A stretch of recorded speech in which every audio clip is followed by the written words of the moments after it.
L'objectif est d'arracher un accord aux deux autorités libyennes avant le début du Ramadan, le 18 juin. Bernardino León est l'envoyé spécial de l'ONU pour la Libye. C'est lui qui a réuni les deux parties à Skirat, au Maroc, pour étudier une quatrième version d'un accord de paix et tenter de former un gouvernement d'union nationale. Aujourd'hui, le peuple libyen a les yeux rivés sur cette rencontre, sur vous, avec l'espoir que votre action sauvera votre pays et votre peuple d'un conflit prolongé, de la campagne de destruction que se livrent des groupes extrémistes et terroristes.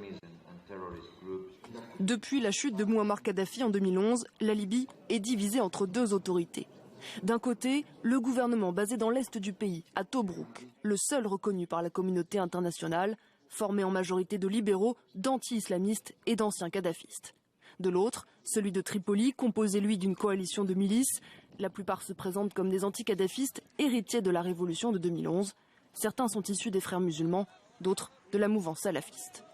Les deux camps vont maintenant devoir présenter le projet d'accord à leurs parlements respectifs.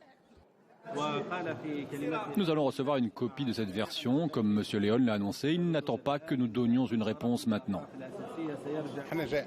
Nous sommes venus ici remplis d'enthousiasme et nous ferons de notre mieux pour sortir le pays de la crise. L'un des enjeux de cet accord, le contrôle de l'armée. Le camp de Tripoli veut évincer le général Khalifa Haftar. Cet ancien proche de Kadhafi a été nommé à la tête de l'armée libyenne par les autorités de Tobrouk pour reconquérir les territoires aux mains de leurs rivaux. En filigrane de cet accord, la lutte contre l'organisation de l'État islamique qui pourrait devenir un objectif commun. La menace est réelle depuis l'implantation des djihadistes à Sirte ces derniers mois.